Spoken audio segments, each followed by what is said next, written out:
اور اب آپ کو بتائیں کہ خداداد کالونی میں سانحہ گل پلازا کی متاثرین کے ساتھ اظہار یکجہتی کے لیے سول سوسائٹی اور تاجروں کی جانب سے شب میں روشن کی گئی. اس حوالے سے مزید جانتے اپنے نمائندے عارف حبیب سے. جی عارف حبیب، آگاہ کیجیے گا.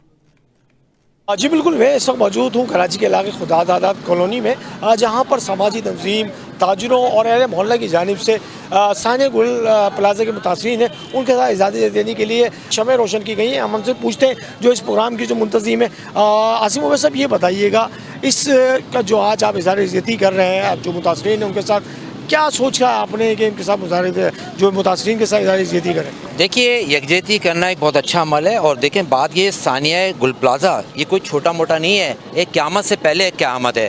آپ یہ دیکھیں، وہ بچے جو رات کو اپنے گھر جانا چاہتے تھے وہ اپنے گھر نہیں پہنچے، اور ابھی تک مسنگ پرسن میں ابھی تک کسی ماں کو یہ نہیں پتا کہ اس کا بیٹا زندہ بھی ہے یا مر گیا.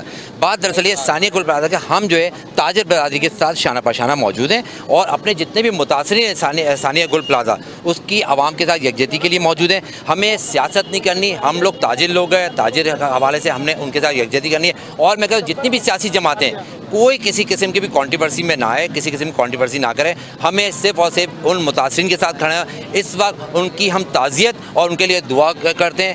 جی بالکل، ہماری جو بات ہوئی جہاں پر عاصم عبید صاحب سے، ان کا یہ کہنا تھا کہ اس پروگرام کا مقصد ہی یہی ہے کہ جو سانحہ گل پلازا کے جو متاثرین ہیں ان کے ساتھ اظہار یکجہتی کا عمل کریں. جی، کرپٹو، اے آئی اور آئی ٹی کے شعبے میں بھی تیزی سے آگے بڑھ رہے ہیں. پاکستان ترقی کی راہ پر گامزن ہے. پاکستان الحمدللہ مشکل حالات سے باہر آ چکا ہے. پاکستان کو اب برآمدات کے میدان میں بھی کامیابی سمیٹنی ہے. ملک اقتصادی استحکام کی راہ پر گامزن ہے. سوئٹزرلینڈ میں پاکستان پویلین میں وزیر اعظم شہباز شریف کا تقریب سے خطاب. کہا کہ ریونیو اکٹھا کرنے کے لیے نظام میں اصلاحات لا رہے ہیں. کان کنی اور معدنیات کے میدان میں کامیابی سے داخل ہو چکے. پاکستان کو اللہ تعالیٰ نے قدرتی وسائل سے مالا مال کیا ہے. وزیر اعظم نے کہا کہ پالیسی ریٹ 22.5% سے کم ہو کر 10.5% ہو گیا ہے. سماجی اشاریے بہتر بنانے کے لیے مشترکہ اور مسلسل کوششیں جاری ہیں. کرپٹو، اے آئی اور آئی ٹی کے شعبے میں بھی تیزی سے آگے بڑھ رہے ہیں. پاکستان کو برآمدات پر مبنی ترقی کی راہ اپنانا ہوگی.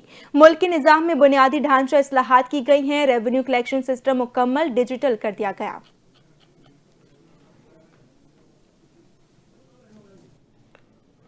سوئٹزرلینڈ میں عالمی اقتصادی فورم کے 26ویں سالانہ اجلاس کے موقع پر وزیر اعظم شہباز شریف کی IMF کی MD سے ملاقات ہوئی ہے، اور اس ملاقات میں ابھرتی معیشتوں کو درپیش چیلنجز، اقتصادی استحکام کے تحفظ کے لیے باہمی تعاون پر تفصیلی تبادلہ خیال کیا گیا.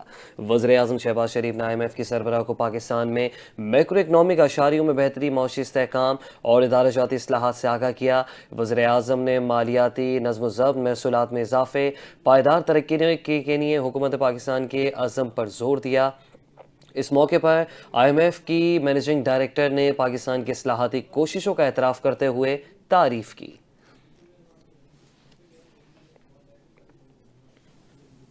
تو دوسری جانب نائب وزیر اعظم اسحاق ڈار نے ورلڈ اکنامک فورم 2026 کے موقع پر ڈیووس میں پاکستان پویلین کا افتتاح کر دیا. اس موقع پر انہوں نے پاکستان کی معاشی صلاحیتوں اور سٹارٹ اپس کی جدت کو سراہا. اسحاق ڈار نے کہا کہ سٹارٹ اپس معاشی ترقی اور جدت میں کلیدی کردار ادا کر رہے ہیں، اور حکومت نوجوانوں کی زیر قیادت کاروبار کے فروغ کے لیے پرعزم ہے.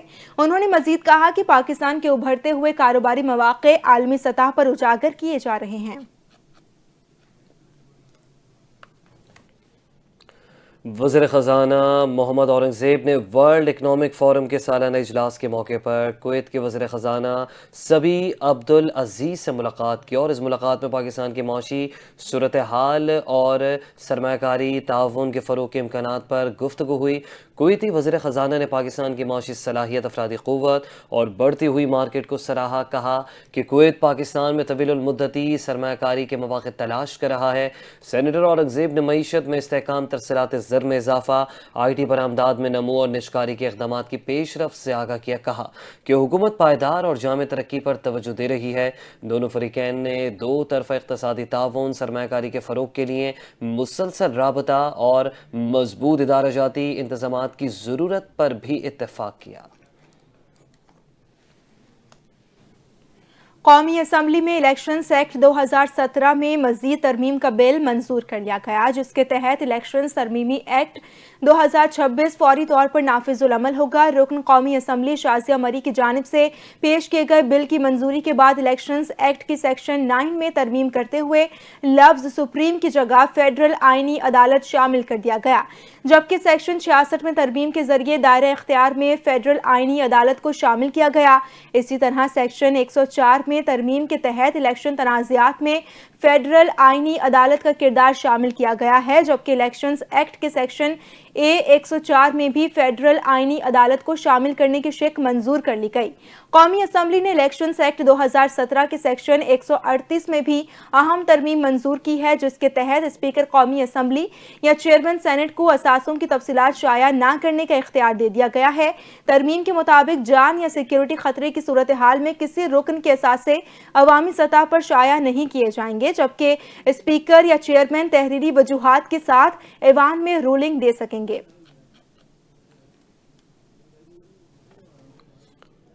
ڈی ایچ کیو جھنگ میں کیتھ لیب کا قیام خوش آئند ہے، عوام کو صحت کی بہترین سہولیات فراہم کرنا ترجیح ہے۔ وزیر اعلیٰ پنجاب مریم نواز کا تقریب سے خطاب، کہا کہ نواز شریف کینسر اسپتال کی تکمیل اب آخری مراحل میں ہے، دوسرے صوبے کے لوگ بھی پنجاب کے اسپتالوں سے مستفید ہو رہے ہیں۔ غربت اور وسائل کی کمی کی وجہ سے عوام علاج نہیں کرا سکتے تھے۔ 6 ماہ جھنگ ترقی یافتہ شہر کا منظر پیش کرے گا، اور مریم نواز نے بھی کہا کہ خواہش ہے کہ پنجاب کے ہر ضلع میں دل کا اسپتال ہو۔ پنجاب میں ایئر ایمبولینس کے ذریعے سینکڑوں مریضوں کی جانیں بچائی گئیں۔ ایمرجنسی میں دل کے مریض کو دوسری جگہ منتقل کرنا مشکل ہوتا ہے۔ اعضاء کی پیوند کاری کے حوالے سے مفت علاج کی سہولیات فراہم کی جا رہی ہیں۔ اور اب بات کر لیں کچھ موسم کی۔ نیشنل ڈیزاسٹر مینجمنٹ اتھارٹی نے سندھ، پنجاب، بلوچستان اور خیبر پختونخوا کی متعدد اضلاع میں ممکنہ بارش اور برف باری کا الرٹ جاری کر دیا ہے۔ آئندہ 24 سے 48 گھنٹوں کے دوران پنجاب کی بیشتر اضلاع میں موسلا دھار بارش متوقع ہے، جس میں اسلام آباد، راولپنڈی، لاہور، گجرانوالہ، فیصل آباد، سرگودا اور ملحقہ علاقے شامل ہیں۔ مری اور ملحقہ پہاڑی علاقوں میں برف باری کا امکان ہے۔ خیبر پختونخوا کی اضلاع چترال، دیر، سوات، شانگلہ، کوہستان، ناران، قاغان اور گلیات میں بھی برف باری متوقع ہے۔ این ڈی ایم اے کے مطابق بارشوں کے باعث سڑکوں پر پھسلن، ٹریفک پہ مشکلات اور لینڈ سلائیڈنگ کا خطرہ ہے۔ کوئٹہ، زیارت، ہرنائی، سبی، مستونگ، قلات، پشین اور قلعہ سیف اللہ سمیت کئی اضلاع حساس قرار دیے گئے ہیں۔ ریسکیو اور سڑکوں کی بحالی کے لیے متعلقہ اداروں کو الرٹ رہنے کی ہدایت بھی جاری کی گئی ہیں۔ تو دوسری جانب وزیر اعلیٰ پنجاب مریم نواز نے ڈسٹرکٹ ہیڈ کوارٹر اسپتال جھنگ میں جدید کیتھ لیب کا افتتاح کر دیا ہے۔ نئی کیتھ لیب میں اینجیوگرافی، اینجیوپلاسٹی، پرائمری پی سی آئی کے علاج کی سہولت فراہم کی جائے گی، جبکہ عارضی پیس میکر بھی لگائے جا سکیں گے۔ افتتاح کے بعد مریم نواز نے اسپتال کا دورہ کیا۔ پری اور post procedure wards, angiography ward, جدید آپریشن تھیٹر اور فارمیسی کا معائنہ کیا اور کیتھ لیب میں جاری پروسیجر کا کنٹرول روم سے مشاہدہ کیا۔ وزیر اعلیٰ نے امراض قلب کے مریضوں کی عیادت کی اور جلد صحت یابی کے لیے دعا کی۔ مریضوں نے کہا اب لاہور یا ملتان جانے کی ضرورت نہیں اور جھنگ میں ہارٹ اٹیک کے علاج کی سہولت دستیاب ہونا خوش آئند ہے۔ تو دوسری جانب وزیر اعلیٰ سندھ مراد علی شاہ نے NICVD کی قانونی حیثیت بحال کرنے اور دل کے مریضوں کے مفت علاج میں کسی رکاوٹ کو برداشت نہ کرنے کا بڑا اعلان کر دیا ہے۔ وزیر اعلیٰ سندھ کی زیر صدارت NICVD کی 84ویں کورنگ باڈی اجلاس میں ادارے کے مستقبل کے تحفظ اور خدمات کے تسلسل کے لیے اہم فیصلے کیے گئے ہیں۔ وزیر اعلیٰ نے NICVD کی آپریشنل امور کے لیے 15.5 ارب روپے گرانٹ ان ایڈ کی منظوری دی ہے۔ اجلاس میں بتایا گیا ہے کہ مالی سال 2025-26 کے لیے NICVD کو 3.5 ارب روپے اضافی گرانٹ کی فوری ضرورت ہے، جبکہ ادارے کو مجموعی طور پر 4.6 ارب روپے خسارے کا سامنا ہے۔ وزیر اعلیٰ نے چیف آپریٹنگ آفیسر اور چیف فائنینشیل آفیسر کی فوری تقرری کی منظوری دیتے ہوئے ہدایت کی ہے کہ تقرریاں اوپن مارکیٹ اور مسابقتی عمل کے تحت کی جائیں۔